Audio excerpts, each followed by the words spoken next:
Chant It Down Radio's coming to you live from the Hawaiian Islands, coming from the perspective of complete freedom, coming from wisdom outside the system and then some. This is the mouthpiece of the natural bird forgotten. At this point in time, humanity's been kept from the truth, so Chant It Down Radio offers the coordinates to a path out.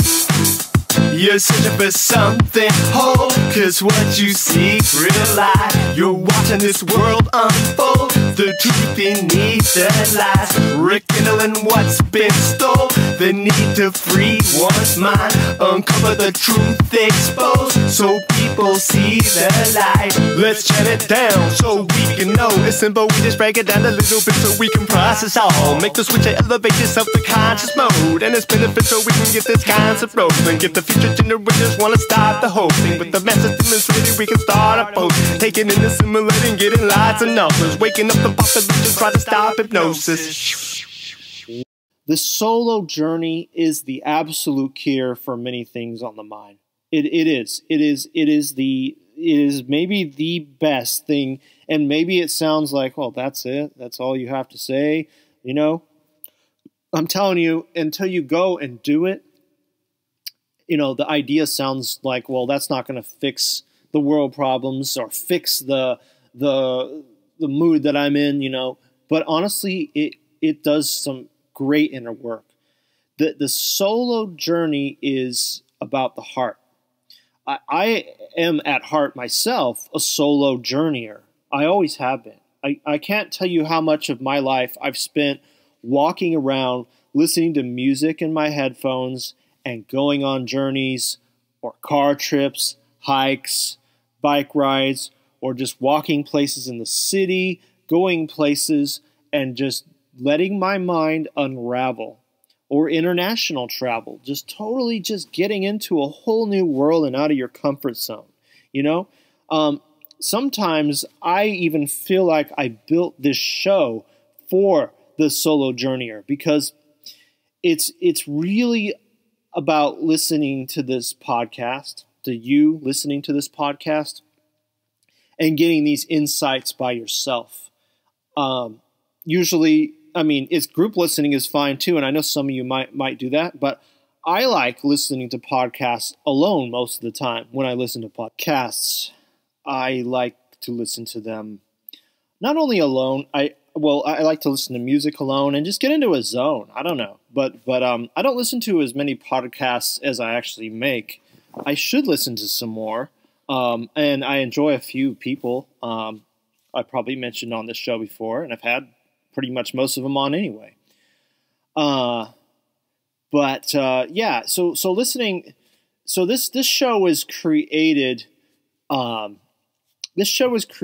think, for you to connect with the message on the solo journey, you know, whether it's in your car or in your headphones or whatever. But like I say, group listening is good too, of course, but I think that a lot of people, at least my monologue episodes like this one, I think is good for that. When I have guests, that's different. But as you notice, most of my episodes are monologue on this show because I like to talk to you, you know, and I got a lot to say sometimes. But back to the solo journey. So the solo journeys are so crucial for your heart. Synchronicity happens on solo journeys the most. When you go on a solo journey, you get to places that you would never guess, because you're just kind of like going along and kind of letting the universe steer you. You don't know what to expect. Those are some of the best times in life. In fact, this show is built off of me doing synchronicity journeys. I mean, if I hadn't have gone and done some of the adventures I did in life, I wouldn't have met the people that helped me see the truth, such as way back in 1999 when I met an insider, Sherman, and then again in 2008 when I met another insider, Robert. And these two people helped guide help basically build a foundation for me to ingest all this information to then puke it back at you guys and, you know, and go on research and all that. So synchronicity is where you really find yourself. As much as I'm busy with family life, I also strive for those alone moments. Those are some of the best moments in life. You know, I am truly that person, and I always make sure that I am that person, you know, as much as I can. Getting out alone in nature is great because this is where it really gets good. When you combine the solo journey and nature, I think it's both, you know, if you can. It rebuilds your confidence when you get out there because there's no judgment. You get more comfortable in your skin. It gets you closer to the Creator. You get to a point where you and the Creator, whether you know it or not, or aware of it or not, are making a connection, you know? And if you don't believe in a Creator, I mean, you know, whatever it's working for you, I do, and I'm not afraid to say it. I'm not some kind of religious person necessarily at all. I think there's good in a lot of different faiths, but that connection with the Creator is going to fulfill your heart. It's going to give you that direction, and you won't feel alone because you're never alone because you always have the Creator. And when you get out in nature, it reminds you of where we came from, at least partly, you know. Some of our DNA is from nature, a lot of it. And that is where people live for thousands of years. Tribes live for thousands of years and connected, you know. Civilization took us away from it, but we go right back to vibrating higher once we get out in nature. And when you get on these journeys, it melts civilization from our brains.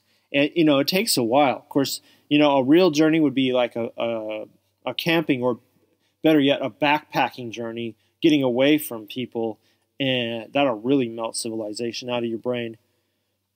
But it also puts you in a timeless world, one that doesn't have a clock ticking. You know, as long as you choose not to bring time with you, you can be in a timeless world, and the timeless world, again, is where synchronicity happens. Synchronicity doesn't fit into a 9-to-5 world. It doesn't allow for enough room for the miraculous to come about and take you into a realm where you can experience things that go off path. And I think that's important, you know. Yeah, excuse me. I often do my broadcasts in this closet. It's like a big walk-in closet, and the problem is it's stuffy in here, and I always get like sinusy. So you might have noticed that on some of my shows. But yeah, go into nature, get on a solo journey. Don't bring a phone.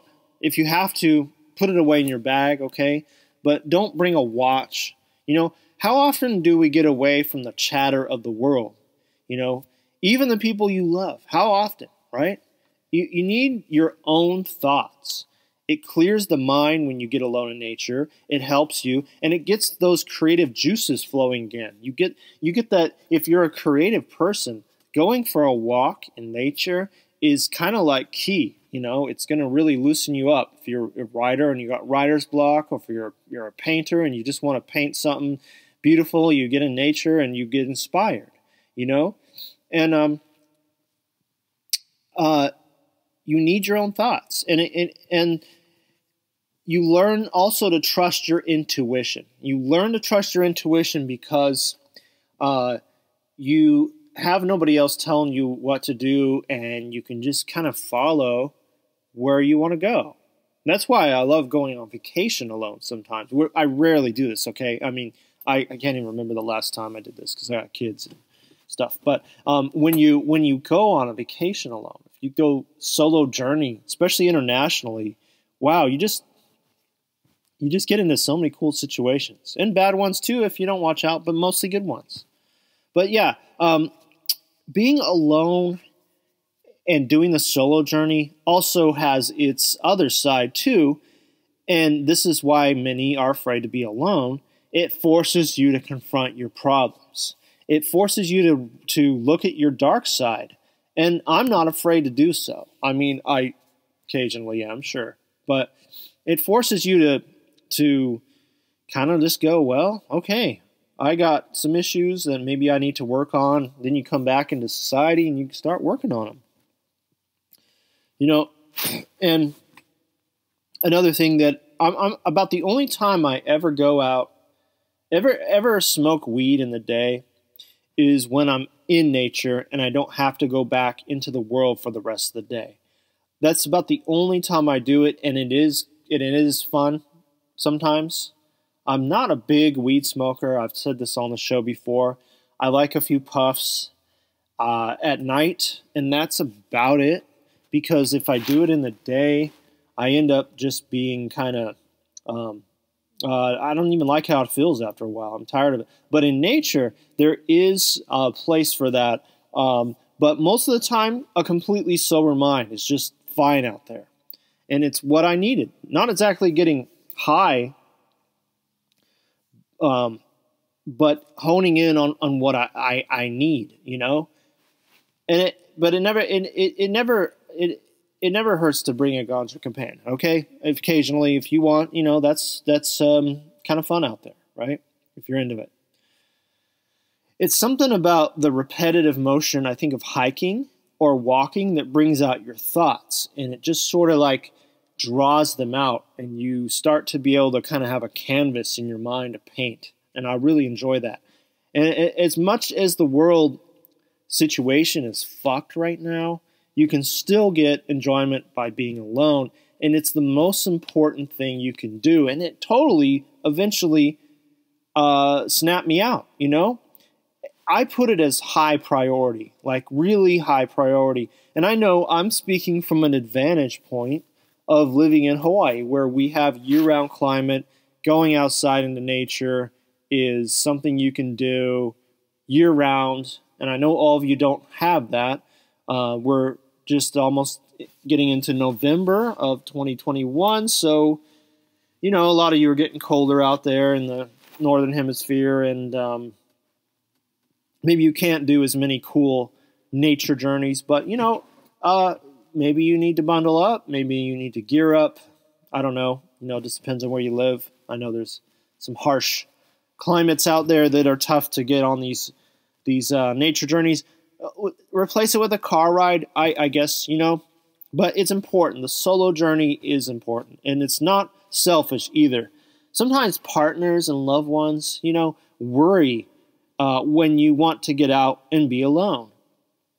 And it usually shows me that they are insecure and lacking that very thing in their life. Often, it's like a form of jealousy, you know. They're lacking that in their life, and they're jealous, so they're scared. They're scared for you because they're scared to be alone too. A lot of these people, but getting alone is getting your power back.